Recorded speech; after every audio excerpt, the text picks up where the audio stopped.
Okay बेटे, welcome back to last part of chapter 1। दरमियान में थोड़ा सा बिजी था तो वीडियोस नहीं आ सकी। P3 का भी आप लोगों का मैं कुछ थोड़ा सा प्लान बना रहा था, तो अब P3 की भी हेल्पिंग वीडियोस आना शुरू हो जाएंगी। तो आप लोग अगर प्रॉपर तैयारी करना चाहते हैं तो साथ साथ इसको सारे को फॉलो कीजिएगा। तो लास्ट वीडियो के अंदर हमने कंपोनेंट्स ऑफ वेक्टर पढ़ लिए थे, ठीक है, स्टार्ट कर लिया था, लेकिन उनकी एप्लीकेशंस नहीं देखी थी। एप्लीकेशंस जो हैं वो कंपोनेंट्स की सबसे ज़्यादा इंपॉर्टेंट हैं, क्योंकि मैंने आपको बताया कि इसका अपना क्वेश्चन आए या ना आए, इसने आगे नेक्स्ट चैप्टर्स के अंदर यूज़ होते रहना होता है कंपोनेंट्स ने। तो ये प्रैक्टिस भी होती रहती है, इसलिए मैं बच्चों को कहता हूँ परेशान भी ना हो कंपोनेंट्स के बारे में कि ये आने वाले चैप्टर्स में यूज़ होते रहेंगे। तो आज मैं इनकी आपको कुछ एप्लीकेशंस बताता हूँ ताकि आपको पता चले कि हमने कंपोनेंट्स बनाए क्यों थे। सबसे फेमस बेटे इसकी एप्लीकेशन ये वाली है। ये तो मैथ्स का जो आपका मैकेनिक्स का पेपर होता है उसके अंदर भी यूज़ होती रहती है। इंक्लाइंड प्लेन है, और इस इंक्लाइंड प्लेन के ऊपर फिजिक्स के अंदर तो मुख्तलिफ चीज़ें आ चुकी हैं। ट्रक भी आ चुका हुआ है, ट्रॉली भी आ चुकी हुई है, लकड़ी का पीस एक बड़ा सा पड़ा हुआ था, इसी तरह से ये बॉक्स तो कई दफ़ा आया हुआ है। तो समझें ये बॉक्स एक यहाँ पे इंक्लाइन प्लेन पे पड़ा है। अब इसमें असल वजह ये है कि कंपोनेंट्स बनाने क्यों पड़ते हैं। बच्चों को जो मेन कन्फ्यूजन होती है भी हमने क्यों कंपोनेंट्स बनाए हैं। तो सबसे पहली बात तो यह है कि बेटे अगर ये बॉक्स यहाँ पे पड़ा है तो आप ये देखें तो वेट तो इसका सीधा ऐसे वर्टिकली डाउनवर्ड लग रहा है, और अगर आप फ्रिक्शन को फॉर द टाइम बिंग मान भी लें तो वो बैकवर्ड एक्ट कर रही है, और उसके बाद ये नॉर्मल रिएक्शनल फोर्स है। तो ये बॉक्स नीचे क्या लेने जाता है, अगर एंगल ज़्यादा हो, जारी बात है हर एंगल पे ये स्लाइड नहीं करता, लेकिन अगर सफिशिएंट एंगल हो तो आपको पता है ये बॉक्स जो है वो नीचे की तरफ को स्लाइड कर जाता है। तो इसको जस्टिफाई करने के लिए हमें इसको दो परपेंडिकुलर कंपोनेंट्स में डिवाइड करना पड़ता है, उससे सारी सिचुएशन बड़ी आसान हो जाती है। अपेरेंटली जारी बात है आप लोग फर्स्ट टाइम पढ़ रहे हैं कंपोनेंट्स को तो आपको ये कॉम्प्लिकेटेड लग रहे हैं, लेकिन इन कंपोनेंट्स को बनाने की वजह से ओवरऑल मसाइल हमारे हल हो जाते हैं। अभी देखना कैसे। फॉर एग्जाम्पल ये आपका वेट है। लास्ट वीडियो में हमने ये देखा था कि वेक्टर के वो कंपोनेंट्स जो आपस में परपेंडिकुलर होते हैं उनको रेक्टेंगुलर कंपोनेंट्स कहते हैं, और वही इंपॉर्टेंट है एक्चुअली आपके सिलेबस में।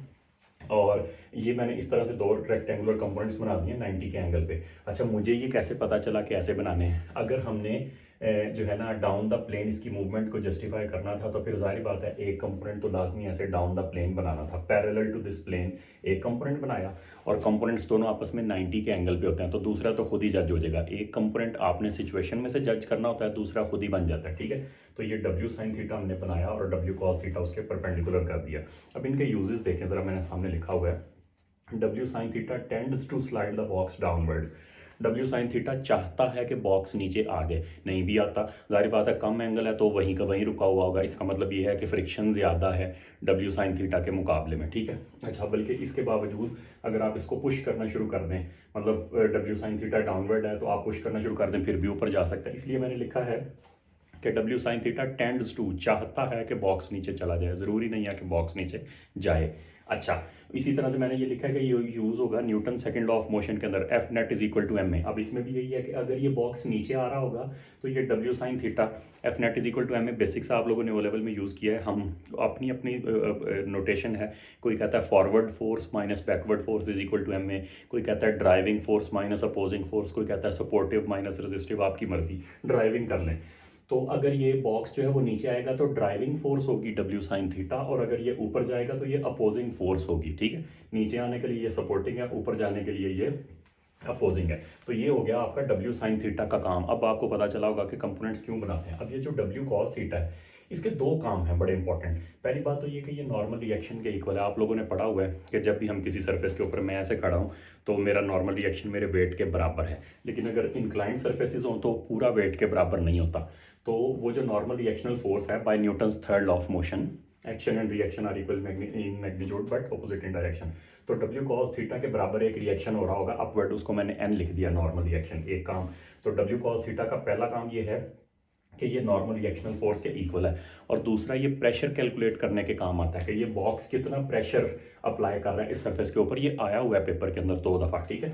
तो अगर आपको कोई पूछे कि ये बॉक्स कितना प्रेशर अप्लाई कर रहा है सरफेस पे, तो आप कहेंगे जी W cos theta divided by the base area of the box. तो ये आपको पता चला कि भाई इसलिए कंपोनेंट बनाते हैं। ऐसा नहीं होता कि हमें कोई शौक था बच्चों का सिलेबस बढ़ाने के लिए या उनको तंग करने के लिए। नेक्स्ट दो तीन एग्जाम्पल्स देख लें। ये अगर फॉर एग्जांपल सिंपल पेंडुलम है और इसको स्लाइड करके हम यहाँ पे लेके आए हुए, यहाँ से घसीट के पकड़ के, तो अब नेक्स्ट जरा देखें तो बेटे ये जो इस पॉइंट पे अगर है इसका बॉब, जिसे हम कहते हैं सिंपल पेंडुलम का बॉब, अगर इस जगह पे है तो ये इधर क्या लेने जाता है, मतलब अगर आप इस पॉइंट के ऊपर समझे कि इधर हमने इसको होल्ड करके रखा हुआ है, तो वेट तो सीधा डाउनवर्ड एक्ट कर रहा है और टेंशन इस डायरेक्शन में एक्ट कर रही है। ये ना टेंशन को फॉलो करता है ना वेट को, उल्टा इधर चला जाता है। तो ये क्या वजह है, इसको भी कंपोनेंट्स ही एक्सप्लेन करते हैं कि एक तो कंपोनेंट बनाया, मैंने आपको बताया था कि एक कंपोनेंट जो है वो हमें सिचुएशन को देख के अंदाजा हो जाता है। इधर हमें पता चल रहा था कि एक component parallel to the surface जरूर होना चाहिए, इधर हमें पता चल रहा है कि एक कंपोनेंट टेंशन को जरूर अपोज करेगा। तो टेंशन को अपोज करने के लिए हमने बिल्कुल उसके ऑपोजिट बना लिया डब्ल्यू कॉस थीटा। और फिर दूसरा कंपोनेंट जब एक बन जाता है तो दूसरा कोई मसला नहीं रहता, क्योंकि दूसरे ने उसके परपेंडिकुलर होना होता है। तो ये डब्ल्यू कॉस थीटा और ये डब्ल्यू साइन थीटा आ गया। और डब्ल्यू कॉस थीटा जो है वो टेंशन को अपोज करेगा और डब्ल्यू साइन थीटा जो है वो इस पेंडुलम को वापस लेके आएगा इस डायरेक्शन के अंदर, ठीक है। तो इसलिए ये पेंडुलम वापस आता है, ठीक है। अच्छा, अब नेक्स्ट मैंने ये बच्चों के लिए कहा हुआ है कि आप वर्टिकल हॉरिजॉन्टल का कॉन्सेप्ट बहुत सारी सिचुएशंस में एप्लीकेबल ही नहीं होता। देखें ना, यहाँ पे भी कोई भी वर्टिकल नहीं है, कोई भी हॉरिजॉन्टल नहीं है। तो सिंपल हम लोगों ने तो रूल बनाया, एंगल के सामने वाला डब्ल्यू साइन, एंगल के सामने वाला वेक्टर इंटू साइन थीटा और एंगल के साथ वाला वेक्टर इंटू कॉस थीटा, ठीक है। तो ये वाली सिचुएशन है, डब्ल्यू साइन डब्ल्यू कॉस। यहाँ पे आप जरा देखें, तो अगर ये आपने इस तरह से कोई वेट हैंग किया हुआ है, कपड़े सुखाने के लिए लटकाते हैं छतों के ऊपर, तारे वगैरह लगाई हुई होती हैं, पिक्चर्स हैंग करते हैं दो जो है स्ट्रिंग्स के थ्रू, तो ये वो वाली सिचुएशन समझ लें।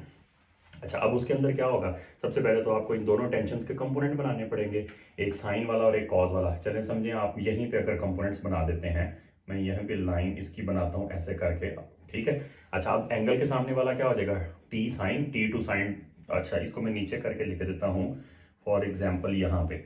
अच्छा, अब अपवर्ड क्या है, एक तो है T one sine theta one, ठीक है, और दूसरा है T two sine theta two, ये दोनों अपवर्ड हैं, ठीक है। ये देखें ना, जो एंगल के सामने वाला साइन कंपोनेंट होगा ना, इसका भी T one sine theta one upward और इसका भी T two sine theta two upward, sine वाले कंपोनेंट्स अपवर्ड है। और ये दोनों मिला के भला किसके इक्वल है, वेट के इक्वल। ये दोनों ऐड होके वेट के इक्वल है यहाँ पे, ठीक है। अपवर्ड कंपोनेंट्स क्या होंगे, T one sine theta one और T two sine theta two. तो ये दोनों ऐड होके वेट को बैलेंस कर रहे होंगे और कॉज वाले एक दूसरे को बैलेंस कर रहे होंगे। जो कॉज कंपोनेंट बचेगा ना, यानी कि T one cos theta one will be equal to T two cos theta two, ठीक है। तो ये पेपर में 2-3 दफा क्वेश्चन P2 में भी आया, P1 में भी आया। तो ये साइमल्टेनियस इक्वेशंस एक किस्म की बन जाती हैं, ठीक है। तो ये कंपोनेंट्स की एप्लीकेशन हो गई, ये हो गई। और उसके बाद जरा देखें, तो ये एक थर्ड मैंने बनाई हुई है, फोर्थ सॉरी, इसके अंदर ये भी आया हुआ है पेपर के अंदर कि एक बॉक्स है और आप उसको इंक्लाइंड फोर्स लगा रहे हैं। बड़ा कॉमन है, जो लॉन मूवर होता है उसके अंदर इंक्लाइंड फोर्स ही लगाते हैं, ठीक है। इंक्लाइंड होते हैं उसके handles.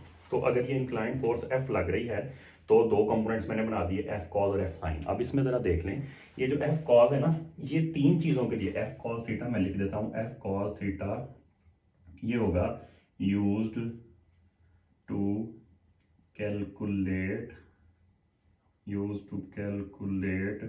WP and in Newton's second law. Newton के सेकेंड लॉ में भी ये यूज होगा, न्यूटन्स सेकेंड लॉ। ये जो W कॉज है ना, इसके तीन काम है। अगर आपने इस बॉक्स के ऊपर वर्क डन निकालना हुआ तब भी यही लगेगा। इस बॉक्स की वजह से आप ये कहेंगे हम इसको कितनी पावर ट्रांसफर कर रहे हैं, ये वर्क एनर्जी पावर के चैप्टर में आएगा। तो ये जो W कॉस थीटा, और हो चुका हुआ है ये पेपर के अंदर इसी फॉर्म के अंदर यूज, कि ये जो F कॉस थीटा है ये वेट, ठीक है, और उसके बाद सॉरी वेट कह रहा हूँ, वर्क डन और पावर के लिए यूज होगा। वर्क डन कैलकुलेट करने के लिए, पावर कैलकुलेट करने के लिए यूज होगा। और न्यूटन सेकंड लॉ में ये as a driving force use होगा।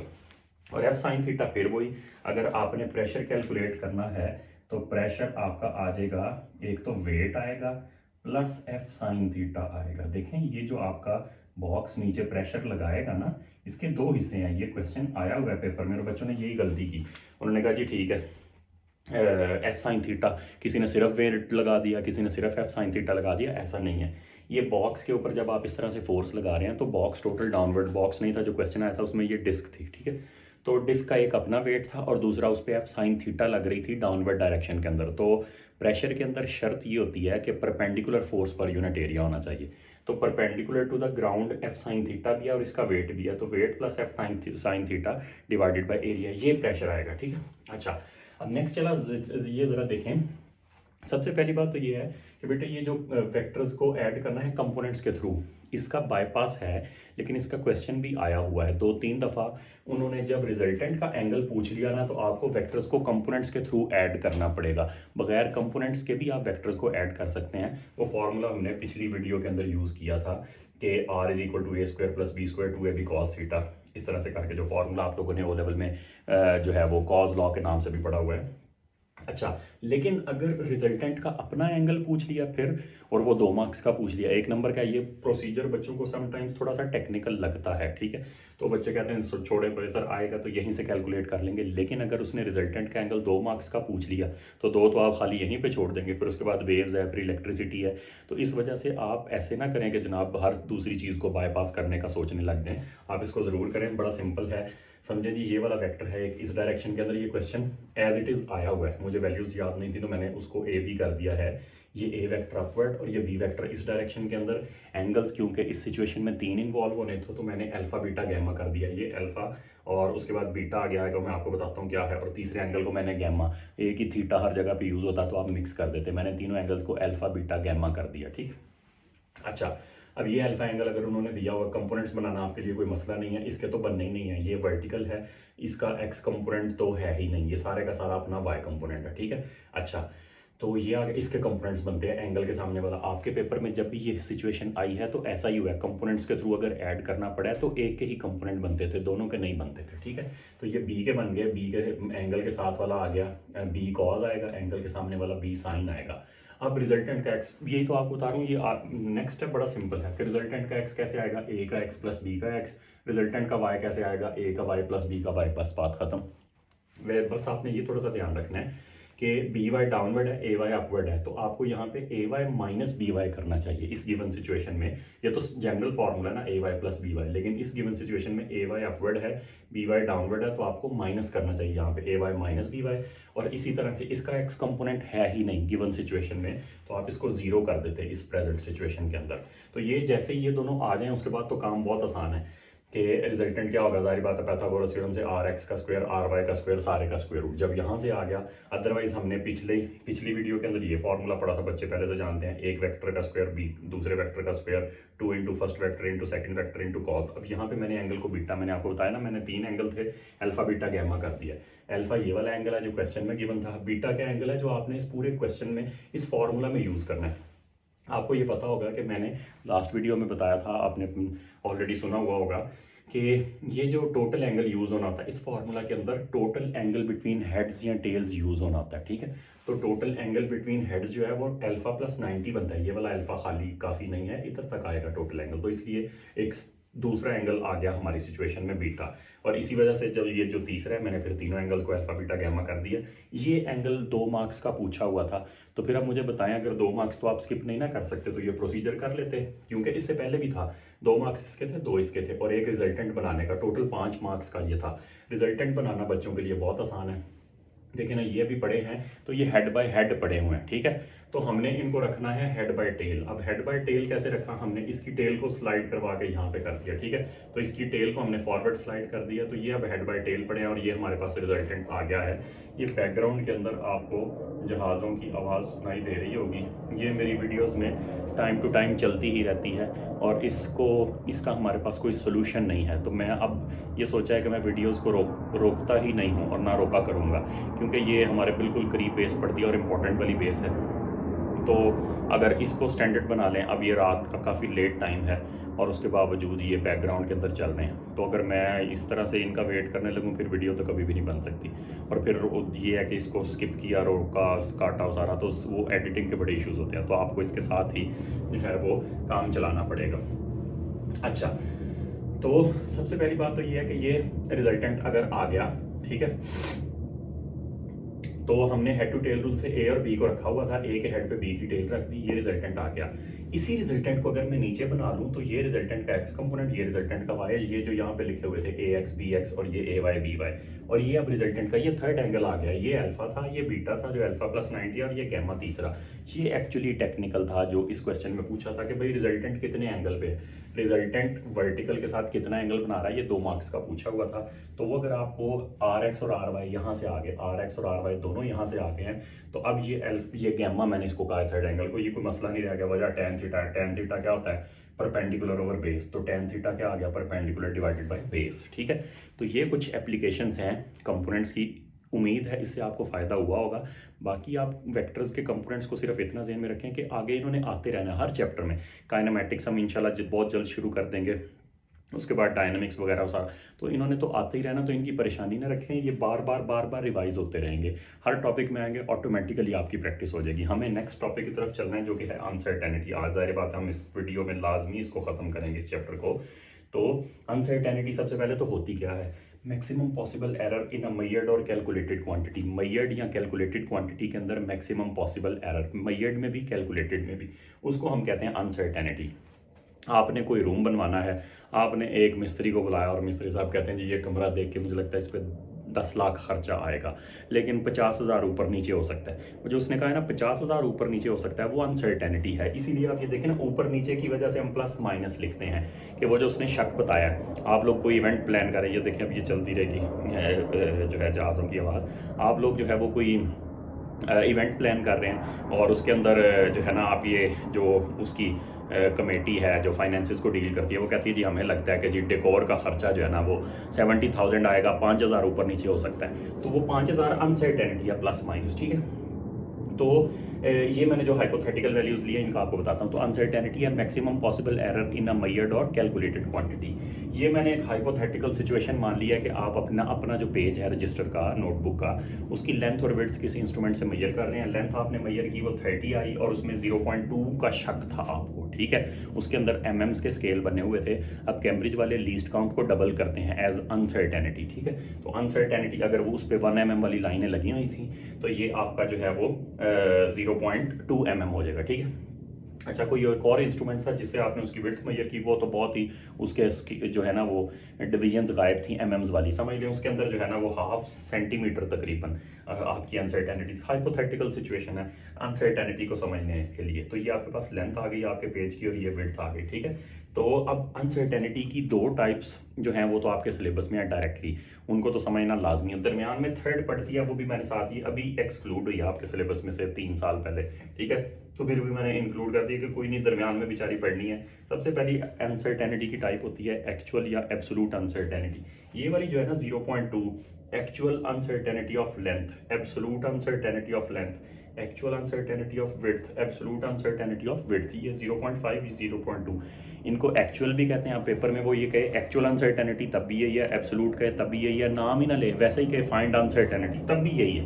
मतलब अगर अनसर्टेनिटी की उसने टाइप बताई ही नहीं है तब भी यही वाली होगी। ठीक है, अच्छा एक्चुअल अनसर्टेनिटी, एब्सोल्यूट अनसर्टेनिटी या सिर्फ अनसर्टेनिटी। ठीक है, मेरी आवाज़ जहाज़ों से ऊंची रहेगी जितनी मर्जी कर लें, ज़ाहिर बात है मैं क्लोज टू कैमरा हूँ और मेरी थोड़ी सी साउंड की पिच भी हाई है, मुझे पता है। ठीक है, तो इस वजह से वेट कर ही लेना चाहिए 1 मिनट इनका। अच्छा, तो ये मैंने लिखा है, ये जो आपके पास एक्चुअल या एब्सोल्यूट अनसर्टेनिटी है, डेल्टा एल ये आ गया, डेल्टा डब्ल्यू ये आ गया। ठीक है, उसके बाद दूसरे नंबर पे आ गई फ्रैक्शनल अनसर्टेनिटी। अब फ्रैक्शनल अनसर्टेनिटी अभी एट प्रेजेंट तो आपके सिलेबस में ज़रूरत नहीं है उसकी फिलहाल, लेकिन दरमियान में पढ़ रही थी, मैंने को बता देते हैं। फ्रैक्शनल अनसर्टेनिटी क्या है, इसको इस पर डिवाइड कर दें, 0.2/30, 0.2/30 इसकी क्या होगी 0.5/15, तो ये हो गई फ्रैक्शनल अनसर्टेनिटी। ठीक है, और तीसरे नंबर पे ये है, दोनों आपके सिलेबस में एब्सोल्यूट और परसेंटेज। परसेंटेज अनसर्टेनिटी क्या है, एक्चुअली फ्रैक्शनल इंटू 100 है, इसलिए मैंने फ्रैक्शनल बताई है कि delta L by L into 100 है, मतलब 0.2/30 इंटू 100, 0.2/30 इंटू 100, और अगर विड्थ होती तो 0.5/15 इंटू 100। तो ये तो है अनसर्टेनिटी की टाइप्स। जो मेन सबसे इंपॉर्टेंट चीज़ है आपके सिलेबस में वो है assessment of total uncertainty. Uncertainty से रिलेटेड सबसे इंपॉर्टेंट जो है फाइनल आंसर के अंदर टोटल अनसर्टेनिटी निकालना, चीज़ें मल्टीप्लाई डिवाइड प्लस माइनस हो रही हों अगर क्वांटिटीज़, तो टोटल अनसर्टेनिटी फाइनल आंसर में कैसे आएगी, ये सबसे इंपॉर्टेंट है। तो सबसे पहले तो उसके लिए 3 रूल्स हैं, मैंने उनको कंप्रेस करके सेकंड और थर्ड रूल को एक ही बना दिया। पहला रूल तो ये है कि एडिशंस एंड सब्ट्रैक्शंस के दौरान एब्सोल्यूट अनसर्टेनिटीज़ को आपने ऐड करना होता है, डायरेक्ट ही ऐड कर देनी है अनसर्टेनिटीज़। देखें अभी जो वैल्यूज़ हमने पीछे की हुई थी अपने लिए, एज्यूम वैल्यूज़ जो की थी लेंथ और विड्थ की 30 और 15, तो उसके हिसाब से ऐड करेंगे तो 45 आ जाएगा, और उसमें अनसर्टेनिटी 0.2 और 0.5 थी जो अभी हमने थोड़ी देर पहले देखी है। तो टोटल अनसर्टेनिटी कितनी आ जाएगी 0.7, ठीक है। तो ये तो हो गया एडिशन के दौरान, वो तो समझ आती है, वैल्यूज ऐड हुई, अनसर्टेनिटीज भी ऐड होगी। सब्ट्रैक्शन में भी ऐसा ही है, सब्ट्रैक्शन में हमने 30 माइनस 15 किया तो 15 आ गया, अनसर्टेनिटी अभी भी 0.2 प्लस 0.5 ही हुई है। तो अनसर्टेनिटी का आप ऐसा समझें कि रूल नंबर 1 तो ये है कि अनसर्टेनिटीज आर ऑलवेज एडिड, जो मर्जी हालात पैदा हो जाएं अनसर्टेनिटीज़ ने आपस में ऐड ही होना है। अगला सवाल ये है कि कौन सी ऐड होनी है, एब्सोलूट ऐड होनी है या फिर परसेंटेज वाली ऐड होनी है, होनी ऐड ही है, रूल नंबर 1, ठीक है। अच्छा, तो एडिशन सब्ट्रैक्शन के दौरान uncertainties are directly added, absolute uncertainties, actual uncertainties.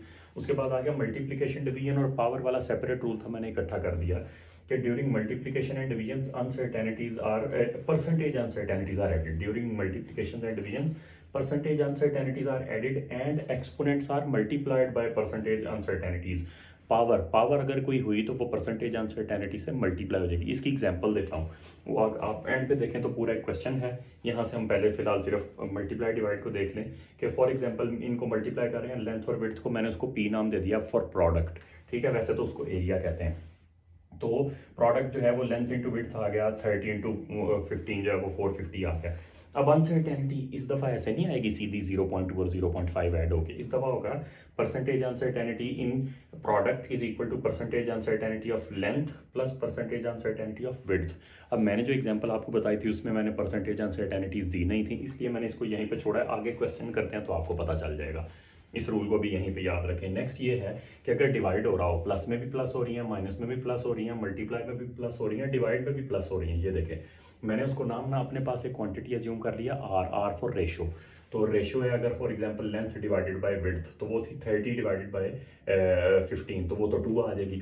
लेकिन इस दफ़ा भी बिल्कुल सेम यही वाला रूल है, percentage uncertainty in ratio is equal to percentage uncertainty in length plus percentage uncertainty in width. तो ये आपको पता चल गया कि ये तो हमेशा ऐड ही हो रही है। और ये जो रूल है कि अगर कोई पावर हुई, एक्सपोनेंट हुआ तो वो मल्टीप्लाई हो जाएगा। उसके लिए मैंने अपने पास एक कोई क्वांटिटी एज्यूम कर लिया, मान लें कोई नई क्वांटिटी है ए, जो कि अभी हमने एज्यूम की हुई थी ना लेंथ और विड्थ, लेंथ के क्यूब को विड्थ के स्क्वायर रूट से मल्टीप्लाई करके आती है। कोई ये क्वांटिटी है ए जो लेंथ के क्यूब को विड्थ के स्क्वायर रूट से मल्टीप्लाई करके आती है, तो percentage uncertainty in that quantity will be equal to 3 times the percentage uncertainty in length, 3 times the percentage uncertainty in length plus 1/2। ये अब आपको पता होगा कि स्क्वायर रूट का मतलब होता है पावर 1/2। हम नहीं रुक सकते बेटे, जहाज़ों ने तो नहीं रुकना, हमने भी नहीं रुकना, ठीक है।